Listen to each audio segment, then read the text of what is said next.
Pegang. Bismillahirrahmanirrahim. Assalamualaikum warahmatullahi wabarakatuh. Innal hamdalillah nahmaduhu wa nasta'inuhu wa nastahdihi wa nastaghfiruh wa natubu ilaihi wa natawakkalu alaihi wa na'udzu billahi min shururi anfusina wa sayyiati a'malina man yahdihillahu fala mudilla lahu wa man yudlil falan tajida lahu waliyyan mursyida.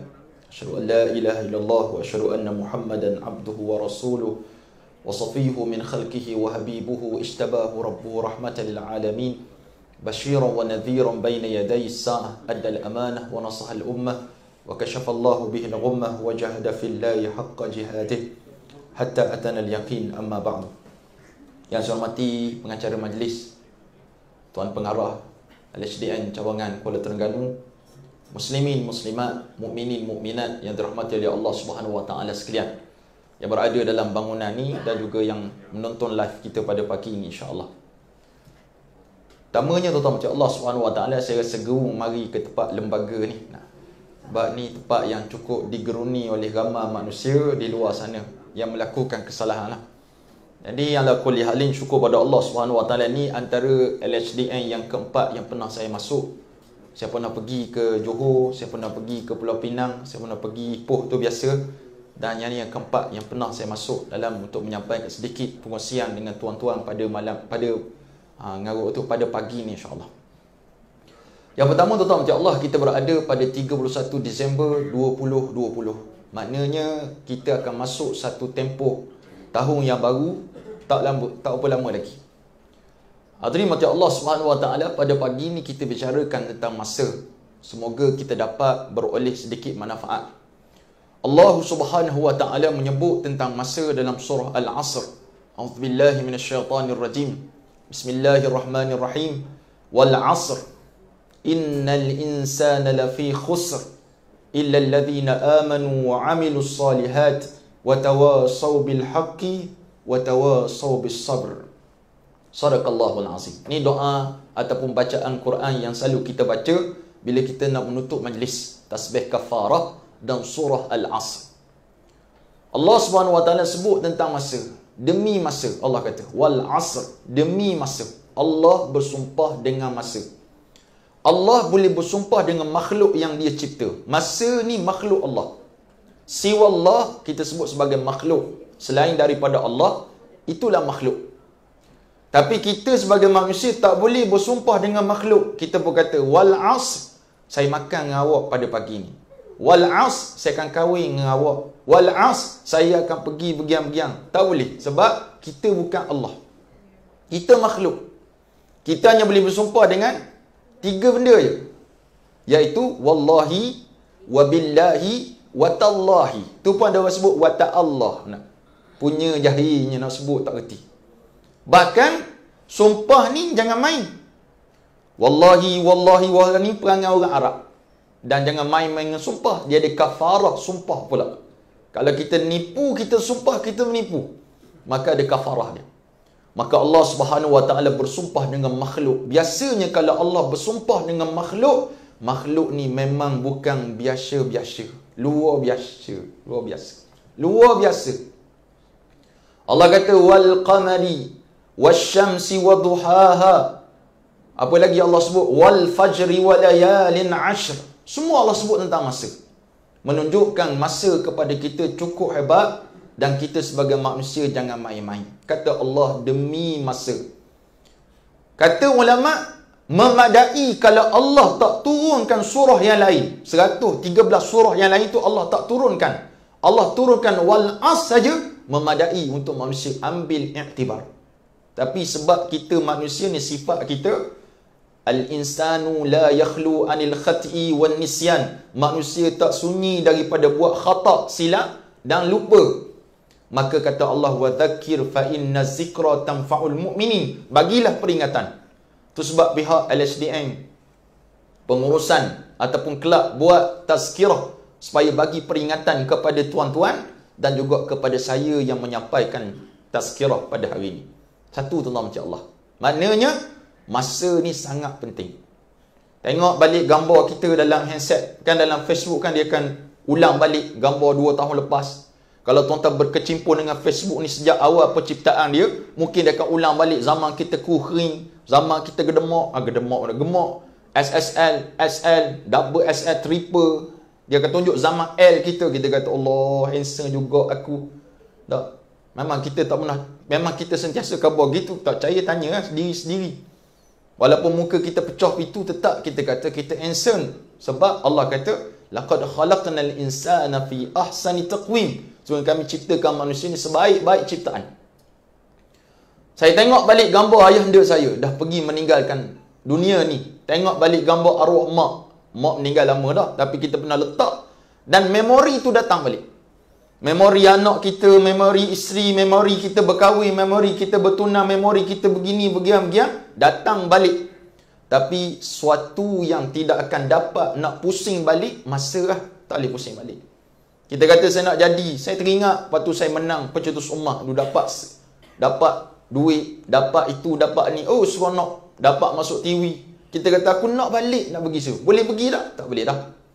Maka pada pagi ni kita akan bicarakan tentang perkara ini sekadar yang kita mampu dan sedikit kata-kata daripada Imam Ibn Atha'illah As-Sakandari dalam kitabnya Al-Hikam ini insya-Allah.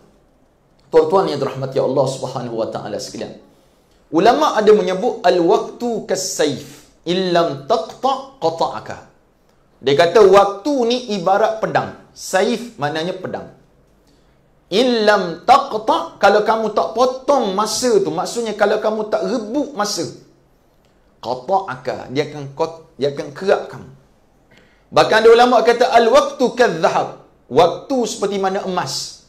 Bahkan kata ulama yang lain, bal aghla minadh-dhahab, bahkan lebih mahal daripada emas.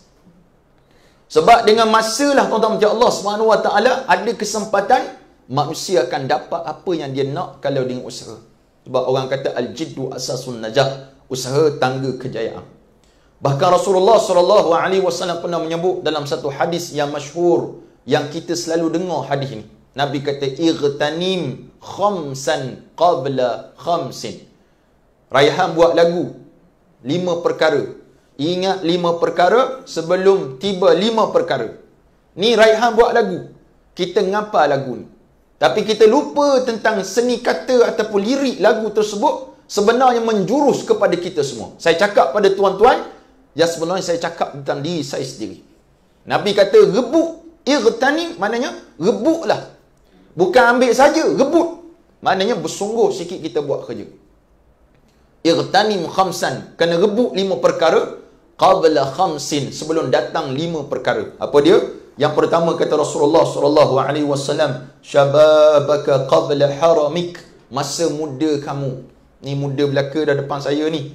Muda walaupun mungkin ada lebih berusia pada saya, tapi nampak saya lebih berusia daripada tuan-tuan. Iqtanim, apa dia? Syababaka, waktu muda kamu. Muda ni antara usia sampai umur 50 ataupun 45 kita sebut pemuda, orang muda. Badannya kuat, tubuhnya gagah, kesihatannya mantap. Waktu ni rebutlah untuk melakukan ibadah kepada Allah Subhanahu wa taala sebanyak mungkin. Kaki ringankan melangkah pergi ke masjid. Ni masjid depan rumah, 3-4 langkah, lompat sekali je. Sampai? Tak sampai. Surabaya tak kena. Yang dia kena shopping kompleks, Giant, ambil lagi. KB Mall, ambil lagi. Saya tak pernah kenal nama-nama mall ni. Sebab tak pergemar pergi sana. Habis pitih. Tak, pergi tempat-tempat yang orang kata nak perhabis tu dia kenal. Tapi tempat ibadah kepada Allah Subhanahu wa taala dia tak kenal langsung. Ni masalah gitu. Nak pergi Mekah buat umrah, pitih tak cukup. Pas cerah tak cukup, melancong cukup. Nak buat umrah, oh dah. Dia kata dah ada masa, tunggu tua lah. Orang patut pergi haji waktu muda, simpan pitih, simpan duit. Dah, dia kata tunggu tua lah. Dapat diskaun gamak daripada kerajaan. Sebab tua. Siapa khabar sebab tua dapat diskaun.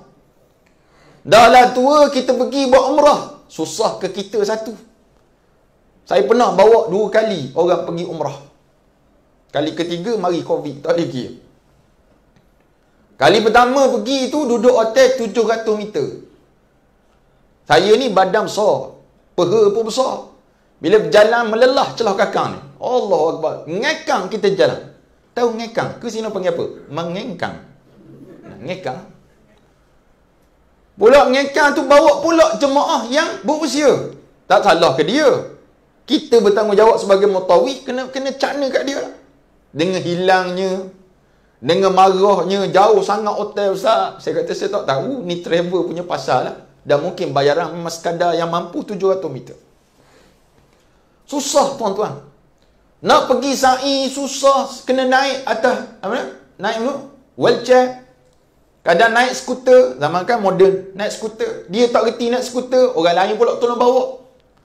Naik wheelchair kena tolak, bayar lagi 100 dinar, apa nak 100 duit rian. Habis PT. Nak tawaf satu hal. Masa saya pergi tu mataf ada. Yang tempat besi tu. Satu lagi kalau tawaf dekat Kaabah betul-betul mudah dekat. Kami tahu kalau tawaf atas tu jauh. Dan pula yang sekarang mataf tu tak ada. Kena tawaf naik ke atas bangunan tu. Lagi bapak jauh. Jadi masing-masing pakai skuter. Dah pakai skuter, selfie sepanjang tawaf. Allah SWT, dia tak ada kerja. Tak pernah Pok Cik naik skuter. Punya naiknya Pok Cik. Pergi kali kedua, Alhamdulillah. Dapat hotel 30 meter. Turun je, masuk Masjidil Haram. Awak orang tua ke? Kena serangan jantung, tuan-tuan. Kita risau mati dah jemaah aku ini. Hari tu nak balik dah. Hari tu nak balik, kena serangan jantung. Saya kata mati aku, kena tunggu sini mati aku dah. Kita macam mana? Susah. Tapi kalau kita gagah, tuan-tuan, macam Allah SWT, hebat. Kita nak buat ibadah kepada Allah mudah. Tak semayang kat hotel. Turun ke Masjidil Haram semayang. Kalau boleh dekat dengan Kaabah, nak duduk dekat. Sebab semangat kita waktu muda. Sebab orang muda kena semangat. Tapi hakikatnya tak terjadi, tuan-tuan. Malang pergi ceramah dekat Padang Mengkuang. Nak cari orang muda. Dapat separuh orang muda, tak dapat. Banyaknya orang tak berapa nak muda. Orang muda gimana? Lepak, makan ikan celup tepung, pacerah. Pada orang Terengganu tu. Makan saja. Sungguhnya buat benda lain daripada ibadah kepada Allah Subhanahu Wa Taala. Tengok keluarga kita sendiri. Saya ada anak-anak muda pada saya. Takkan anak-anak tua pada saya. Kita lihat macam mana perangai orang muda sekarang, tuan-tuan. Dengan media sosialnya, dengan internetnya, dengan handsetnya, dengan iPhone, dengan iPad, macam-macam, tuan-tuan. Hidup mereka dengan tu. Ni cuti sekolah ni, mak ayah cukup risau, tuan-tuan. Apa benda nak buat aktiviti anak-anak? Nak pergi camp motivasi, tak boleh buat camp motivasi. Nak buat camp dalam rumah, aku tak reti, bukan motivator. Last sekali benda, beli handset seseorang. Mak pergi kerja, main handset. Main dengan istiqamah. Istiqamah dia sebut anak-anak. Main. Makan tengok handset. Dalam tandas bawa handset. Pergi mana handset. Tak ada langsung rasa hormat kepada mak ayah. Tak ada langsung rasa nak buang sekejap benda ni untuk berdapan dengan. Ni keadaan yang berlaku, tuan-tuan. Perbualan dengan anak-anak pun kita melalui WhatsApp group je. Mai alung makan. Dalam WhatsApp group. Tak sebut alung makan. Tak ada dah. Suara kita tak ada. Maaf suara kita. Kita pakai internet free, dia kata. Unlimited. Ni keadaan yang berlaku. Suruh anak muda. Kata Sultan Muhammad Al-Fatih yang berjaya membebaskan Konstantinopel. Yang Nabi SAW sebut sebaik-baik tentera itu dan sebaik pemimpin itu Sultan Muhammad Al-Fatih. Waktu dia bertanya kepada para tentera dia yang nak pergi buka Turki tu, Osmania, Turki, Konstantinopel, Al-Qastantiniah. Dia tanya, siapakah di kalangan kalian yang tak pernah tinggal solat 5 waktu? Dia tanya dulu, nak bagi tentera ni. Bukan yang biasa-biasa nak pilih. Maka semua pakat berdiri belakang. Tak ada orang yang pernah tinggalkan solat 5 waktu. Kita tanya anak kita, saya ceramah dekat sekolah menengah. Berapa orang yang tak semayang 5 waktu? Boleh kata 80% duduk macam Allah SWT. 20% berdiri. Siapa tak semayang subuh? Tinggal 10 orang, 20 orang gitu. Ni, Dr. Fadilah Kamsah buat kajian dekat Malaysia, 80% orang Malaysia Muslim tak cukup solat 5 waktu. Tinggal 20%. Hanya 3% yang solat subuh berjemaah. Allah SWT. Tolong buat kajian lagi tu. Ni keadaan yang berlaku. Dah tanya pula, siapa dalam semua-semua ni yang tidak pernah tinggal solat malam? Semua duduk kecuali dia seorang berdiri. Maknanya hebat sultan lagi. Muhammad Al-Fatih ni seorang anak pada raja, tapi masya-Allah hebatnya didikan diberikan oleh ayahndanya cukup luar biasa. Kemudian kata Nabi SAW lagi, wasihhataka qabla saqamik, masa sihat kamu sebelum datang tiba waktu sakit kamu. Ni waktu sihat, go out tak ada, go in je ada ni, go out tak ada. Uluran tak ada, batu karang tak ada, jantung tak ada, macam-macam tak ada lagi. Rebuklah ibadah, bukan rebuk harta dunia, rebuklah buat ibadah kepada Allah. Tapi kalau dan kena gauk tuan-tuan, kipas pun kita nyupon natang kipas ni. Sejuknya kaki aku. Kipas, angin kipas pun tak boleh. Tak percaya? Try kena mana ni.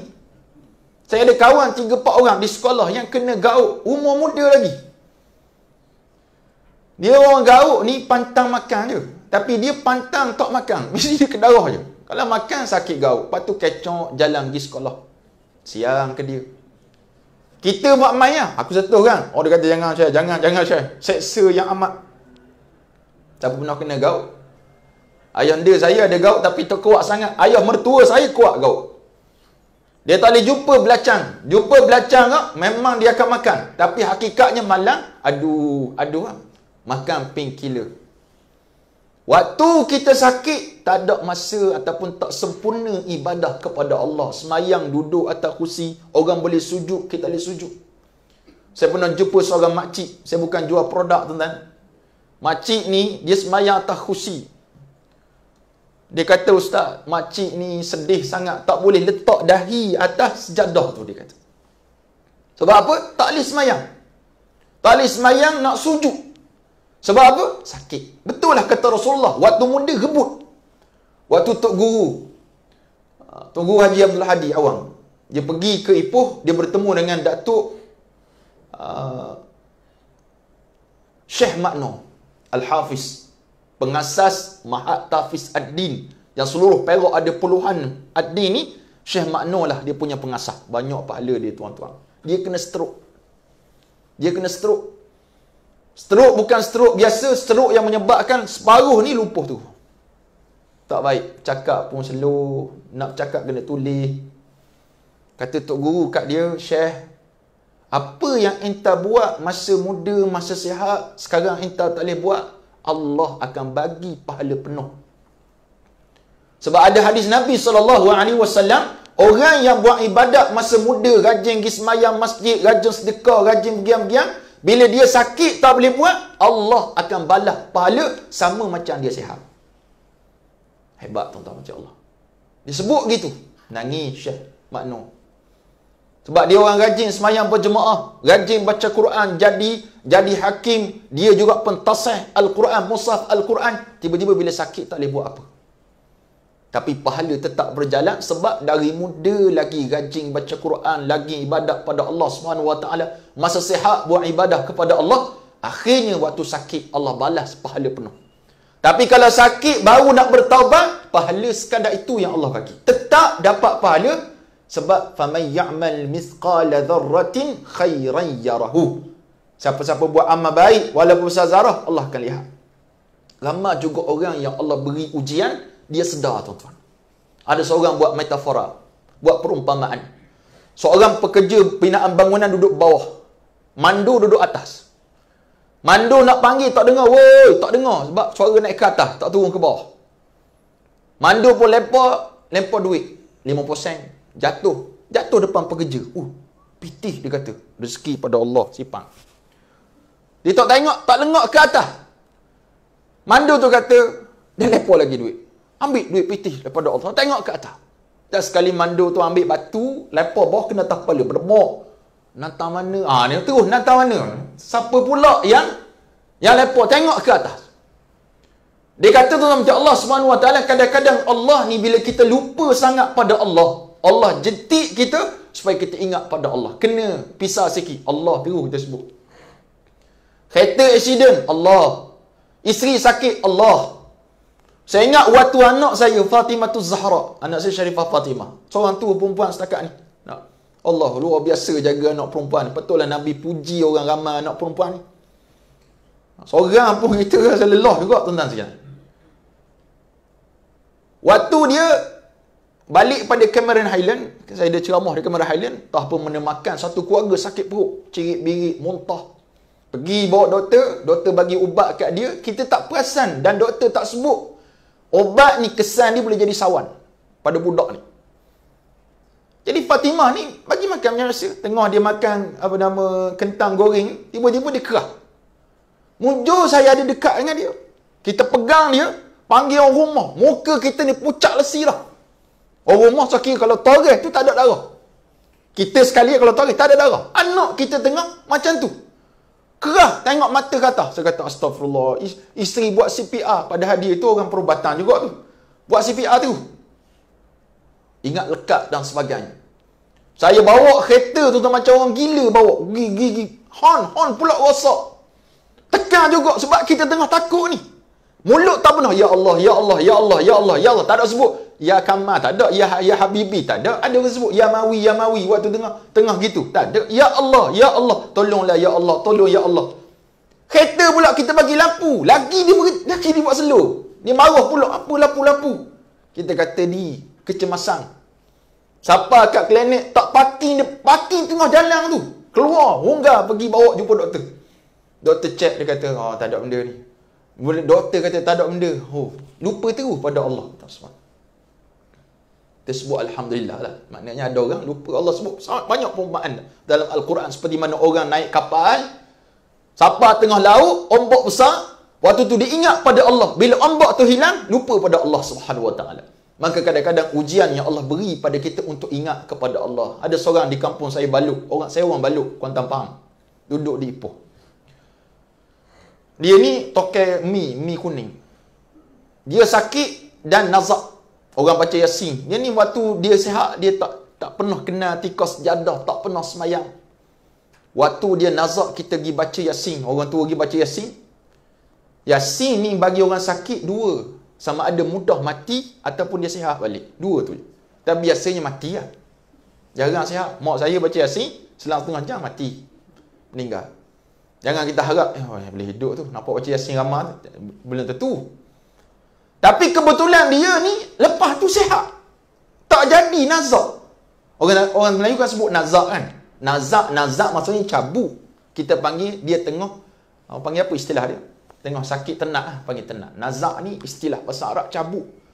Ada kata, ayah saya nazak 3 hari dah nazak. Mana cabut sampai 3 hari payah. Istilah saja, istilah. Tapi sebab kita guna nazak ni waktu tenat.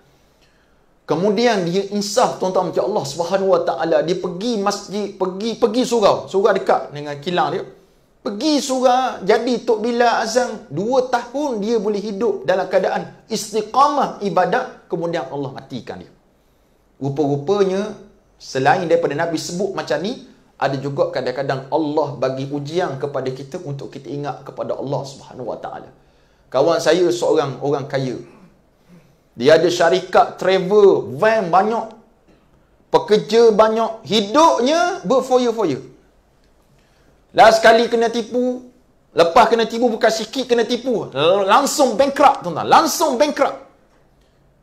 Bila bankrupt, dia ingat pada Allah. Rupa-rupanya Allah nak jetik macam tu keadaan kita. Baik. Kemudian tuan-tuan Allah Subhanahu Wa Taala kata Nabi lagi, wa ghinaka qabla faqrik, masa kaya kamu sebelum tiba waktu fakir kamu. Waktu kaya, infak, rajin infak. Tengok orang-orang kaya tuan-tuan macam Allah Subhanahu Wa Taala musim PKP. Saya baru ni bila ada musim PKP B di Taman Meru. Saya duduk Taman Meru juga tapi bahagian lain. 2C. Yang ramai dekat 5 orang ke berapa orang meninggal dunia sebab COVID. Baru ni pula ada kes bunuh diri. Orang Melayu bunuh diri tuan-tuan sekalian. Di Taman Meru 2C Ipoh. Kita buat kutipan. Lancar kutipan. Target kita nak bagi makan, bagi barang-barang keperluan lebih kurang daripada 500 keluarga dekat situ. Lebih 500. Alhamdulillah kita baca kutip RM31,000 dalam masa 2 hari. Punya hebat orang dalam sudut infak. Kemudian tak cukup macam tu, dia kata tak nak makan daging. Kita cari dana. Buka infak lagi. Nak beli kebab 2 ekor. Dapat dalam masa sehari, kebal 2 ekor. Ada seorang doktor telefon, "Ustaz, tak payah beli lah. Saya bagi 2 ekor. Mana 4 ekor. Tapi saya tak terima 2 ekor tu. Sebab tak ada orang nak cakna. Nak makan ramai. Nak cakna tu tak ada orang. Sebab PKP lagi dan sebagainya. Saya kata, tangguh dulu doktor. 2 ekor kita bagi. Zon A, Kelebang Jaya. Lagi besar. Dia punya keluarga 1,000 lebih. Kita target 61,000. Seminggu cari, dapat 61,000. Orang bagi. Luar biasa tuan-tuan, infak. Sebab orang tahu bahawa waktu dia senang ni, dia beri banyak kelebihannya. Bak kata ulama, kalau tuan-tuan tengok orang kafir sekalipun ataupun non-Muslim, kalau dia rajin infak, dia orang kaya rajin infak. Tengok Michael Schumacher waktu dia sihat, dia infak berapa dalam kes tsunami di Aceh. Tengok Ronaldo. Tengok Messi. Salah so kira lah, salah di Liverpool. Salah tak salah di sana dia. Cuma nak sebutnya, tu keadaan. Rajin infak. Tapi ramai juga orang yang bila kaya, dia lupa untuk infak, sombong sesombong-sombongnya seperti mana Qarun laknatullahi alaih. Ada seorang sahabat saya dikutip dana untuk tahfiz dia. Ni pun ada satu hal juga. Ada tahfiz, tak ada dana, buat benda buka. Ni selalu orang sebut gitu. Minta duit orang dan sebagainya. Kawan saya pergi ke mana? Manjung, kutip dana. Pergi satu rumah, bapak besar rumah. Bukan bapak dia, rumah tu bapak besar. Kereta depan rumah tu membujur lalu, melintang patah. Maknanya banyaknya kereta, tak tahu bayar gedak cukai. Kena pergi check apa ni. Suami dia tengah lak kereta. Kawan saya pun sampai, tuan saya daripada tahfiz Manjung, nak minta dana sikit pada tuan. Kalau dapat lah untuk buat bangunan baru. Dia pun kata sekejap saya panggil isteri saya. Takut bini rupanya, geng GTB. Geng takut bini. Dia kata, "Yang, ada orang mari minta derma." Isteri dia pun keluar. Lain kali lah ya, lain kali kami bagi. Lain kali tuan-tuan. Lain kali. Dah lah lama tunggu nak keluar lambat. Keluar lain kali. Rumah bapak besar. Rupa ramai orang gaji ramaknya. Last sekali kawan saya keluar pada rumah tersebut, lalu depan rumah yang sikit lagi nak runtuh. Rumah kayu. Gepuk dah. Ada seorang makcik depan rumah. "Wang nak pergi mana?" Bahasa kita nak. "Awang nak pergi mana? Nak pergi mana tu?" Dia kata, "Tunggu sekejap, makcik nak dengar." 10 minit dia tunggu makcik tu. Tak keluar-keluar. Dia kata, "Sudah mati dah makcik ni ramaknya." Tak keluar ke kena prank dengan makcik ni. Kan zaman virus kan suka prank orang. Bini pun dia prank, suami dia prank macam-macam. Lepas 10 minit keluar. Dia kata, "Minta maaf lah, lambat sikit." Ni derma makcik. Dia bagi 5%, tuan-tuan. 5%. Kata kawan saya, 5% yang makcik ni beri, aku rasa sangat ikhlas dia tu. Lain orang lain yang bagi banyak, ribu reban, ikhlas. Saya pernah minta dia sebab saya ada tahfiz juga. Ada seorang tu saya buat untuk buat bangunan, renovation bangunan. Seorang tu bagi saya 5,000 untuk kuliah subuh. Saya kuliah umum, mungkin dia sedia duit. Waktu kita duduk yang ampos jadah, dia capuk je duit tu depan saya, perpuk. Dalam hati saya, Allah, Rabbi dia ni nak. Tak hormat langsung. Capuk terus. Ni saya punya. Lalu. Kita kenal dia kaya, kita kenal dia hebat, tapi jangan sombong macam tu. Ada caranya keadaan. Waktu saya mula-mula buka tahfiz, ada seorang Puan Seri, namanya Puan Seri Aisyah. Suami dia Tan Sri Talha baru meninggal dunia. Puan Seri Aisyah. Waktu tu kita nak cari lebih kurang 40,000 lagi. Dia telefon, dia kata, "Ni pure side ke?" "Ya, saya pure side." Berapa lagi tak, berapa nak lagi?" Dia kata. Saya kata 40,000 lagi. "Boleh tak bagi makcik 40,000 tu?" Saya kata, "Makcik, saya nak bagi, cari dana, bukan nak bagi dana kat orang. Cari dana. Bukan masuk saya." Dia tak sebut pun. "Saya Puan Seri Aisyah dari KL." Dia tak sebut. Dia sebut makcik. Tak apa, masuk makcik, bagi ke saya. Saya bagi infak 40,000. Saya pun kata syukur, bagi tahu AJK, syukur pada Allah ada orang nak infak. Kita tunggu dia nak bagi hari-hari sekian, tunggu tak bagi. Allah kata, kena prank pula. Kata. Saya pun WhatsApp dia, "Makcik jadi ke bagi?" "Oh jadi ustaz, jadi. Cuma makcik nak bagi hari Isnin. Hari makcik berpuasa." Gitu pula. Jadi bila hari Isnin tiba, dia tak khabar, tengok dalam bank ada 40,000.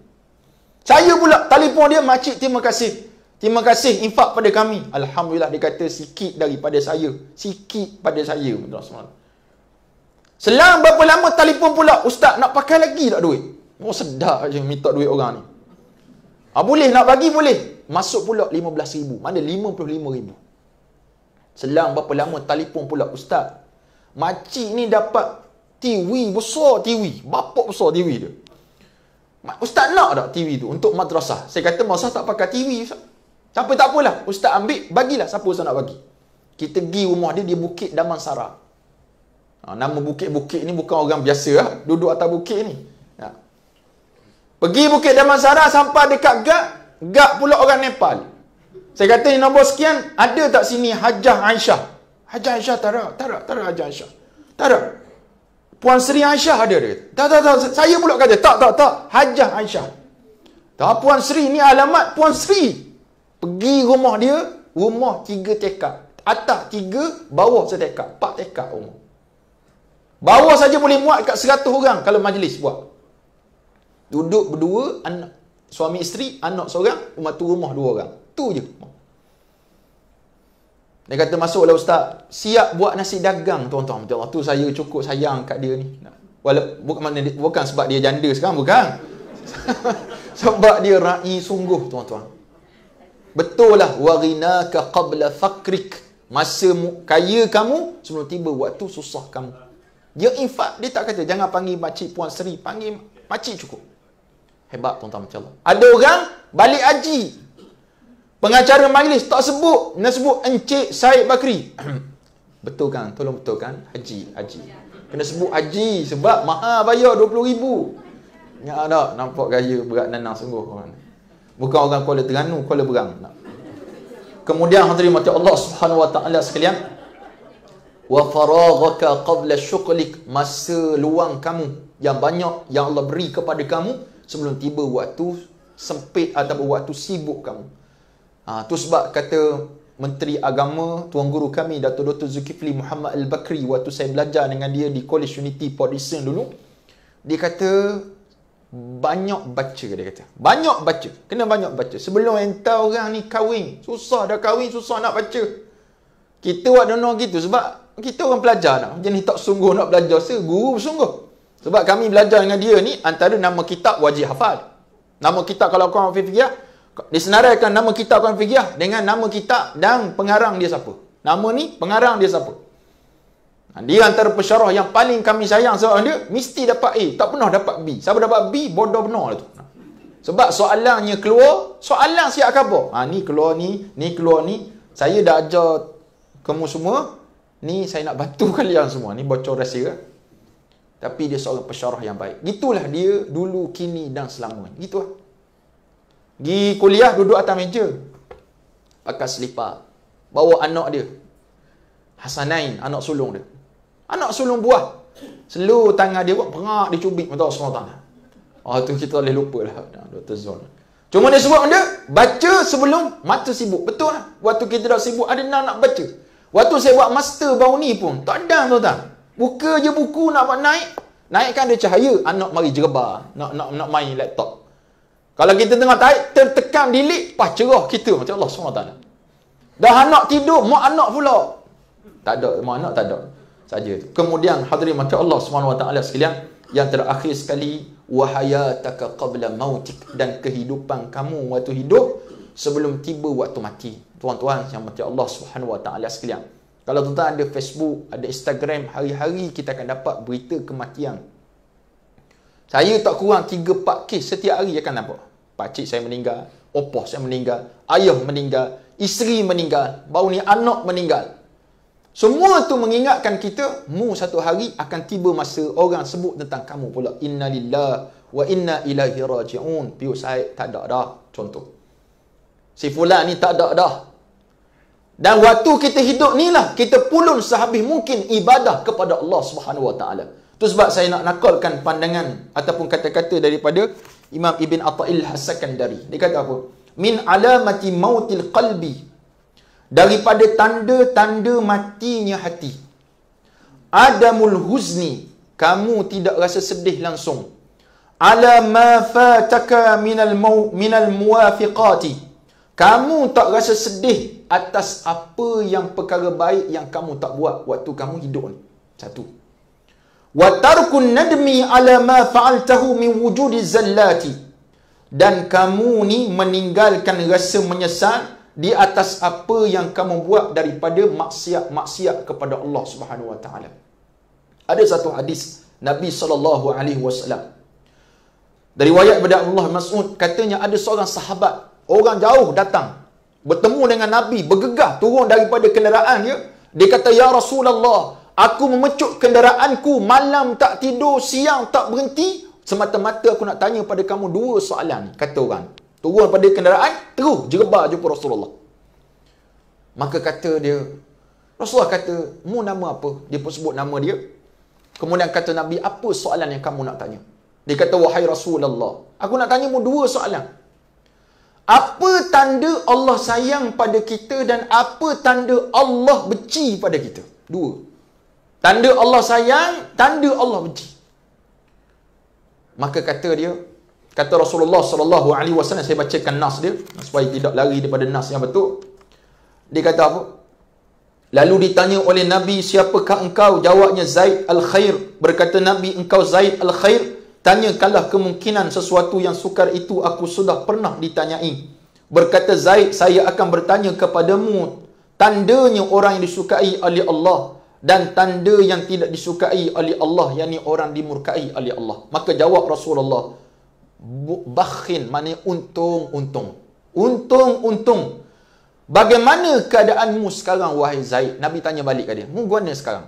Jawab dia, "Ya Rasulullah, sekarang saya suka kepada amal kebaikan dan orang-orang yang buat baik pun saya suka. Buat baik saya suka, orang buat baik pun saya suka. Bahkan suka akan tersebarnya amal kebaikan itu." Ini sifat. "Dan bila aku tinggalkan, akan rasa menyesal." Apa makna dia? Tanda orang baik ni tuan-tuan macam Allah Subhanahu wa taala, dia sokmo buat baik. Always buat baik. Rajin buat baik. Kalau orang tengok si fulan ni, oh rajin dia tu. Derma rajin, semayang rajin, majlis ilmu rajin. Semua rajin. Dia orang baik. Tuan-tuan macam Allah SWT. Jangan pula kita ada satu sifat, dia nyamar tu. Tu munafik tu. Jangan tuan-tuan macam Allah. Nahnu nahkumu bizawahir. Kita berhukum pada benda yang nampak. Waktu kita tegur artis yang memakai pakaian senta, apa jawapan dia? Dia kata, "Jangan ingat orang yang pakai tudung tu semuanya baik. Semuanya semayang. Dan jangan ingat orang tak pakai tudung, pakai seksi, tak semayang." Apa kena-mengena hujah tu dengan hujah ni? Disebut macam tu hadirin mati Allah Subhanahu wa taala. Sebab kata Rasulullah dalam hadis yang lain, "Man yuridillahu bihi khairan." Siapa-siapa yang Allah nak dia jadi baik, Allah pergunakan orang ni. Macam mana Allah pergunakan? Tanya sahabat pada Rasulullah. Maka jawab Nabi, Allah mudahkan dia buat baik. Tuan-tuan hari ni baca Quran tak? Contoh, saya baca Quran Ustaz, lepas sembahyang subuh saya baca Quran. Orang baik tuan-tuan. Tuan-tuan ada tak infak subuh? Letak tabung satu, infak subuh. Bukan infak kat mana-mana. Subuh. Ada satu tabung. Ni letak tabung tisu premier ni ke? Letak duit. Seria, 10% ke? Letak sini. Cukup sebulan, bawa penuh ni. Duit 10%. Bunyi pun bunyilah. Bawa. Kita bagi ke masjid contoh. Infak subuh. Sebab Nabi kata, setiap subuh akan turun 2 malaikat. Doa malaikat, Allahumma a'ti munfikan khalafa. Ya Allah, beri pada orang yang suka derma ni khalafa, gantian terbaik.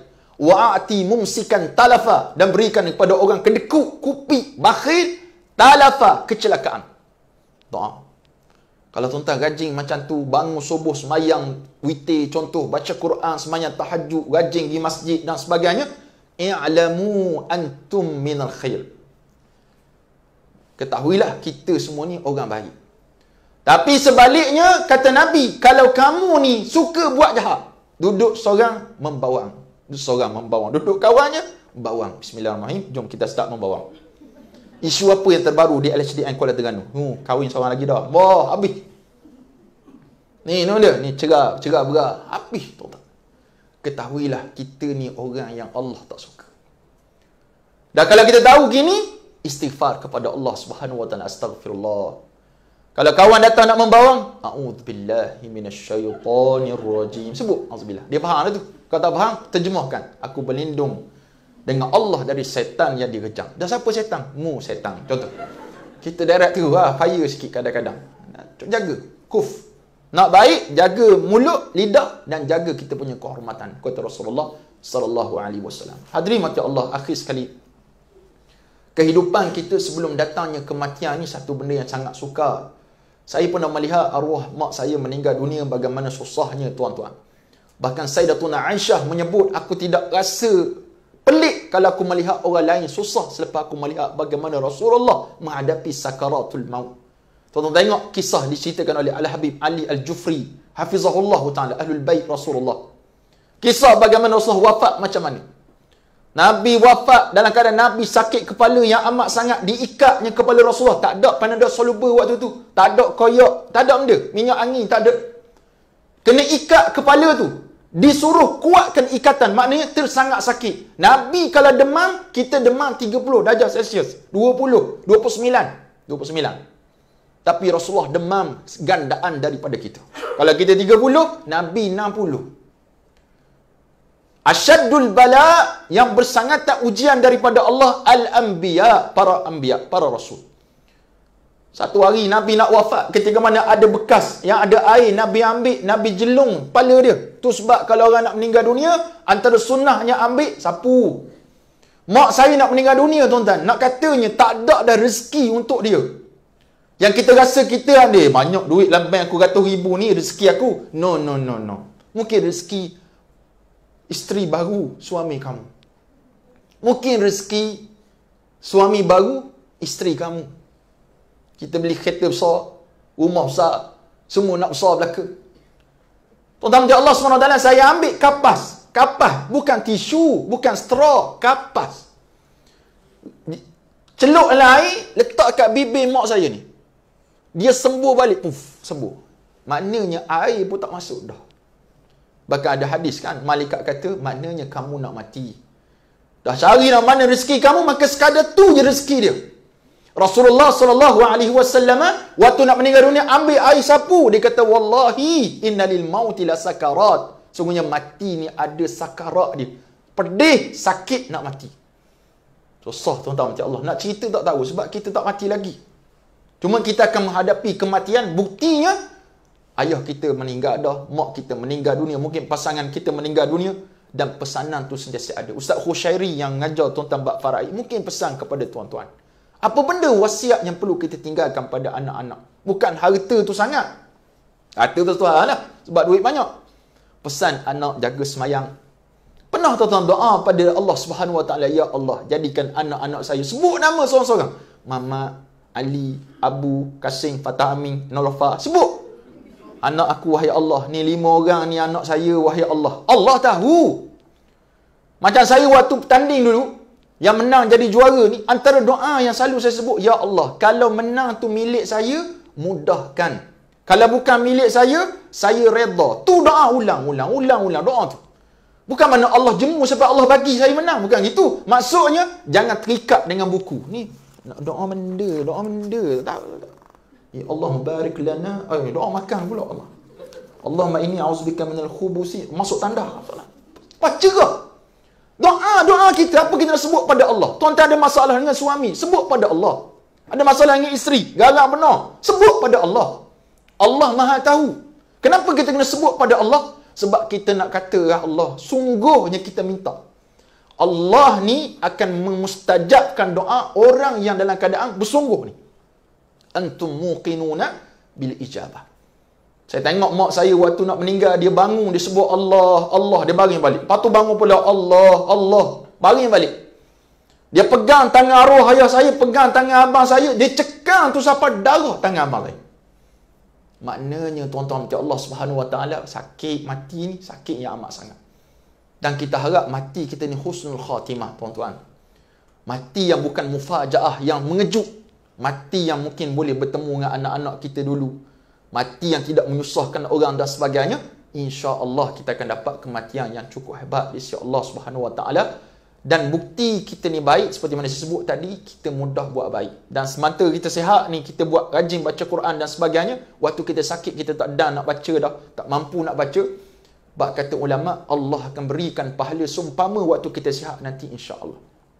Pada penghujung kuliah saya pada pagi ini, tuan-tuan macam Allah Subhanahu wa taala sekalian, ingatan ni bukan ingatan saya untuk seorang, tapi ingatan bersama. Tuan-tuan, kita zaman, saya sebut dah semalam di Masjid Padang Mengkuang, zaman teknologi, sosial media dan sebagainya. Tuan-tuan kalau tengok dalam sosial media, sama ada yang baik, yang buruk ni, yang terbaru saya post tadi, teguran tentang satu program, isteri mencium bau badan, nak cari siapa suami dia.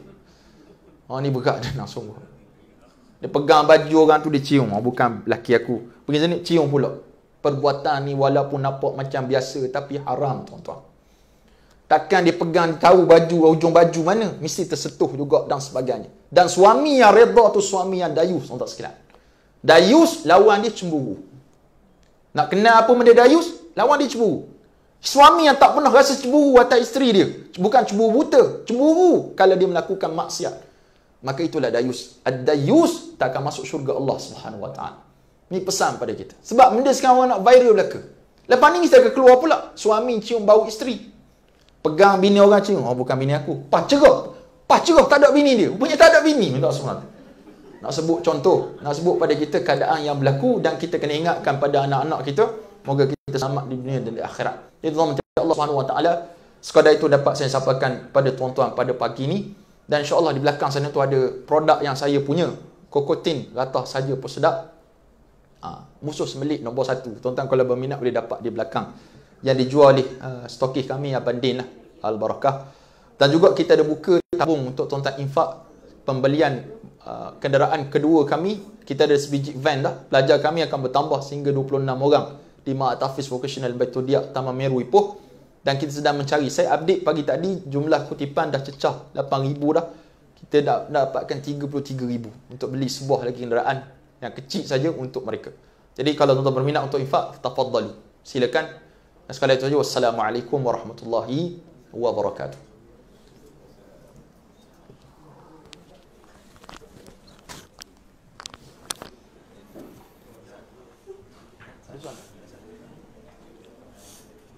Ada soalan kan? Ada?